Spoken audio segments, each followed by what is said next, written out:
할렐루야, 행복한 하루가 또 시작되었습니다. 오늘도 주시는 말씀에 비추어 보면서 우리의 삶을 돌아보고 우리에게 허락하신 귀한 하루하루를 하나님의 영광을 위해 일하면서 또 일터나 가정에서 빛과 소금의 역할들을 또 감당하고 또 비전 캠퍼스의 역할로 잘 살아내는 귀한 주님의 자녀들이 다 될 수 있기를 주님의 이름으로 축복합니다. 오늘의 말씀을 읽겠습니다. 오늘의 말씀은 주님은 찬양 받으실 분이시다. 시편 115편 1절에서 8절까지입니다. 주님, 영광을 우리에게 돌리지 마십시오. 우리에게 돌리지 마시고 오직 주님의 이름에만 영광을 돌리십시오. 그 영광은 다만 주님의 인자하심과 진실하심에 돌려주십시오. 어찌하여 이방 나라들이 그들의 하나님이 어디에 있느냐 하고 말하게 하겠습니까? 우리 하나님은 하늘에 계셔서 하고자 하시면 어떤 일이든 이루신다. 이방 나라의 우상은 금과 은으로 된 것이며 사람이 손으로 만든 것이다. 입이 있어도 말하지 못하고 눈이 있어도 볼 수 없으며 귀가 있어도 듣지 못하고 코가 있어도 냄새를 맡지 못하고 손이 있어도 만지지 못하고 발이 있어도 걷지 못하고 목구멍이 있어도 소리를 내지 못한다. 우상을 만드는 사람이나 우상을 의지하는 사람은 모두 우상과 같이 되고 만다. 어제 살펴보았던 시편 114편에서는 과거에 행하신 하나님의 기적들을 상기시킴으로써 그분께 영광을 돌리는데, 오늘 본문을 기록한 시편 기자는 하나님 스스로를 영화롭게 하실 것을 간청드리면서 사람들이 만드는 우상의 헛됨을 또 선포하는 장면이 나오게 됩니다. 두 개의 단락으로 좀 나눠지게 되는데, 첫 번째 1절부터 3절까지는 하나님께 구원받은 이스라엘 회중은 오직 하나님께만 영광을 돌리고자 합니다. 자신들이 포로 생활에서 돌아온 것은 오직 하나님의 인자하심과 신실하심 때문인 것이죠. 한때 이스라엘이 멸망당해 포로로 잡혀갈 때에 문 나라들은 이스라엘의 하나님이 어디 있느냐 이렇게 조롱했었습니다. 하지만 그들이 조롱했던 하나님은 무능력하지도 또 무자비하지도 않으시고 오히려 그분은 하늘에 계시면서 모든 것을 그분의 뜻대로 행하셨다고 고백합니다. 이스라엘이 포로로 잡혀간 것도 그들의 죄를 징계하시려는 하나님의 뜻이 이루어진 것이고, 그들이 포로에서 돌아온 것도 그들을 사랑하시는 하나님의 뜻이 이루어진 것이라고 선포합니다.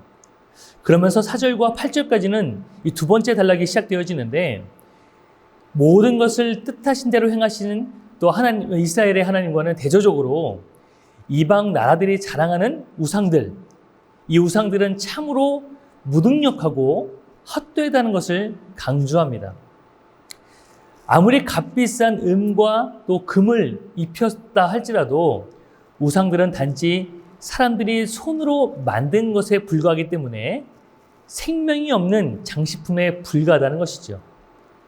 그래서 아무런 기능을 하지 못하고 자신들을 예배하는 사람들에게 아무것도 해줄 수 없음을 비교하면서 설명합니다. 우상을 예배하는 자들은 결국 우상들과 같은 허무한 운명을 맞이하게 될 것을 경고하고 있는 것입니다. 오늘도 말씀을 통해서 주시는 은혜를 두 가지 함께 나누길 소망합니다. 첫 번째 주시는 은혜는 무엇이냐면 우리가 하나님의 영광을 위해 살아가는 존재라는 사실입니다. 1절을 보면 시인은 이렇게 얘기합니다. 여호와의 영광을 우리에게 돌리지 마옵소서, 우리에게 돌리지 마옵소서. 오직 주는 인자하시고 진실하심으로 주의 이름에만 영광을 돌리소서라고 강구하고 있습니다. 특히 이 말을 두 번이나 거듭하면서 반복한 것은 하나님이 아니고서는 구원받을 수 없다는 그 절박한 심정을 토로하고 있는 것입니다. 그런데 우리는 여기서 중요한 사실을 발견하게 됩니다. 왜 시편 기자가 여호와께 영광을 돌리라고 말하지 않고 주의 이름의 영광을 돌리라고 말하고 있는가? 우리가 주목해서 봐야 한다는 것이죠. 이스라엘 사람들에게 있어서 이름이라고 하는 것은 단순히 호칭이 아니라 그 이름으로 불리어지는 그 대상의 존재, 그 자체와 또 속성, 또 인격과 사역 등 모든 것들을 포괄적으로 나타내 줍니다. 그러므로 여기서 영광을 주의 이름에 돌리라고 하는 것은 하나님은 그 존재에 있어서나 그 속성과 그리고 그 역사하시는 모든 일에 있어서 영광을 받으시기에 합당한 분이라는 그 사실들을 또 그 의미를 담고 있다고 할 수 있겠습니다. 이러한 전지전능하신 하나님께서 우리를 불러주시고 또 구원하셨고 또 우리를 주님의 백성, 주님의 자녀로 만들어 주셨는데 만약 이런 주님의 자녀들이 세상 가운데 살면서 수치를 당하고 또 비참한 삶을 살게 된다면 사람들은 우리가 믿는 하나님을 비웃을 것입니다.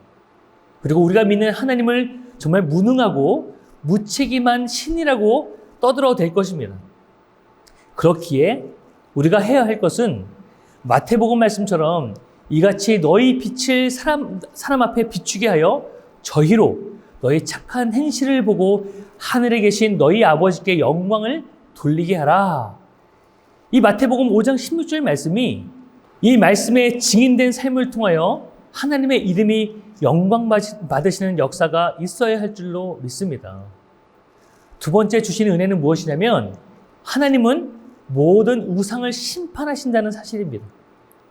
시편 기자는 정말 지존하신 하나님 그리고 우상 이것을 비교하면서 설명하고 있습니다. 우상들은 신이 아니며 사람의 손으로 만든 물건에 불과하다고 말합니다. 우상들은 입이 있어도 말하지 못하고 귀가 있어도 듣지 못하며 코가 있어도 냄새를 맡지 못합니다. 이 같은 우상들을 만들고 그것들을 의지하면서 하나님의 백성을 조롱하는 세상은 모두 우상과 같이 무가치하게 될 것임을 얘기하고 있는 것입니다. 즉 죽은 존재가 된다는 것입니다. 하나님이 창조하신 인간이 아무런 가치도 없는 우상을 만들어서 그것들을 신으로 섬긴다면 그것은 하나님의 형상으로 창조된 인간의 존엄성을 스스로 파괴하는 것입니다. 따라서 결국에는 우상과 함께 망하게 된다는 것을 우리 가운데 보여줍니다. 우리는 생활 가운데 있는 모든 우상을 제거해야 됩니다. 겉으로 보이는 우상, 또 보이지 않는 내면의 모든 우상들, 이것들을 완전하게 제거해야 될 줄로 믿습니다. 결론적으로 참 신이신 하나님을 섬기는 사람들은 영생 구원과 또 복을 누리는 반면 거짓신과 또 우상들을 숭배하는 모든 자들은 영원히 멸망하게 될 것입니다. 그러므로 오늘을 살아가는 우리는 오직 살아계신 하나님만 믿고 섬기며 또 찬양하면서 오직 하나님의 이름, 즉 하나님의 존재, 속성, 인격, 모든 구원 사역을 이루신 하나님께만 영광 올려드리는 귀한 축복의 사람들이 다 될 수 있기를 주님의 이름으로 축복합니다. 함께 이 시간 기도하겠습니다. 사랑과 은혜가 많으신 하나님 아버지, 은혜와 사랑을 감사드립니다. 우리를 구원하신 놀라우신 은혜와 사랑을 또 찬양하며 나아가오니 하나님 영광받아 주시옵소서. 주님의 이름을 찬양합니다. 주님의 행하신 일들을 찬양합니다. 이러한 고백, 이러한 찬양의 역사들이 우리 삶 가운데 넘치게 하여 주시고 하나님만 영광 받으시는 모든 삶이 될 수 있도록 하나님 축복하여 주시옵소서. 주님, 우리를 통하여서 영광 받으시길 소망합니다. 하나님, 그러기 위해서 우리가 의지하고 있는 많은 우상들을 다 저버리게 하여 주옵소서. 다 버리게 하여 주옵소서. 오직 참 신이신 주님만 의지함으로 영생 복락을 누리는 우리 모두가 되게 하여 주시옵소서. 결국 심판받아 멸망당할 우상 숭배자와 같이 하나님, 우리도 그런 어리석은 길에 서지 않게 하여 주시고 죄악된 길에 서지 않고 오직 복된 삶의 자리에 설 수 있도록 함께하여 주옵소서. 오늘도 주님을 찬양합니다. 감사드리며 살아계신 예수님의 이름으로 축복하며 기도드립니다. 아멘.